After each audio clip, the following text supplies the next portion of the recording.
Баламның иммунитеті нашар, ауыра береді дейтін аналарға арналған. Баршаңызға сәлем. Бүгінгі видеода иммунитетті бір күнде қалай көтеруге болатыны жайлы айтамыз. Каналға тіркеліп, видеоны соңына дейін қараңыздар. Көктем мезгілі шуағымен, жылылығымен қуантады. Алайда бұл кезде ағза әлсіреп, қалжырайды. Тамаққа тәбет тартпай, ұйқы қанбай, адамның бойын мазасыздық билейді. Ештемеге зауқы соқпай, белсенділігі төмендейді. Бұл ешқандай аурудың белгісі емес. Иммунитеттің төмендеуінен дерек береді. Иммунитет төмендеген жағдайда ағза кез келген ауруды қабылдағыш келеді. Мұның алдын алу үшін үйде өз қолыңызбен мына сусындарды әзірлеп ішіңіз. Тіпті кішкентай балалардың да иммундық жүйесін нығайтып, саулығын арттырады. Біріншіден, минералды су мен сүт.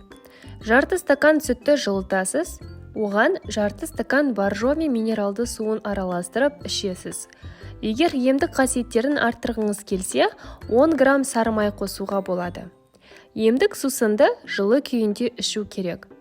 Бұл сусынды бір қабылдағаннан-ақ иммунитетіңізді көтереді. Сонымен қатар тамақ ауруын емдейді, қақырықты шығарып, жөтелді кетіреді. Екінші сусын түрі ол итмұрын мен бал.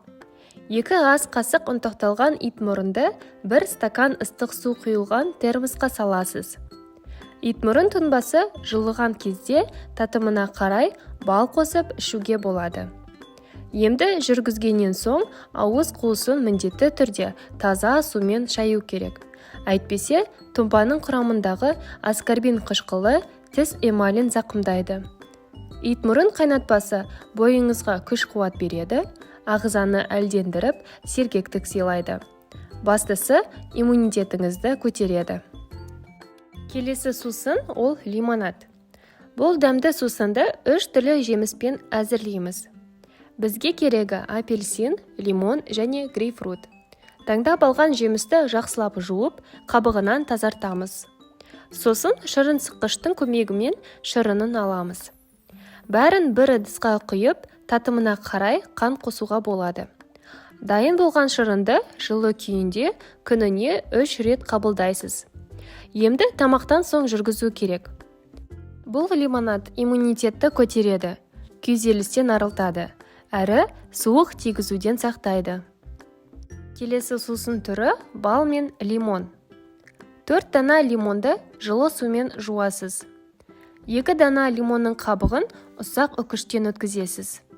Ал 4 лимонды дәнінен ажыратып, шырын сыққыштан немесе ет тартқыштан өткізесіз. Қоймалжыңды дәкенің көмегімен сүзіп алу керек. Бір бума жалбызды жуып, қолыңызбен бөлесіз. Кеңдеу ыдысты отқа қойып, 3 литр су құясыз. Су қайнап шыққан соң, үгілген қабық пен туралған жалбызды салып, 2 минуттай қайнатасыз. Осы уақыт өткен соң, ыдысты оттан алып тастайсыз. Қайнатпа жылған кезде оған лимон шырыны мен жарты стакан бал қосасыз.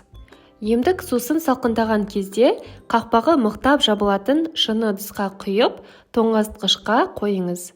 Ішетін кезде аздап жылытуды ұмытпаңыз. Бұл сусын иммундық жүйені нығайтуға ықпал ететін С дәруменінің қайнар көзі болып табылады. Тағы бір сусын алма мен су. 3-5 дана алманы тазалап жуып, қақ ортасынан бөлесіз. Дәндерінен өзегінен ажыратып, текшелеп турап, ыдысқа саласыз. Үстіне 1 литр су құйып, отқа қойыңыз. Бір қайнап шыққан соң, отын бәсеңдетіп, қақпағын жауып бұқтырасыз. Шамамен 5-7 минуттай қайнаған соң, отын сөндіріп, 3-4 сағаттай тұндырып қою керек. Дайын болған дәмді сусынды күніне бірнеше рет ішуге болады. Ем ретінде жылытып қабылдау керектігін ұмытпаңыз.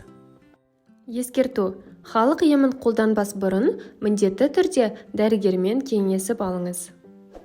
Құрметті көрермен, егер де бүгінгі видео сіздерге пайдалы болса, каналға тіркеліп, комментарий жазып, лайк басуды ұмытпаңыздар. Келесі кездескенше сау болыңыздар.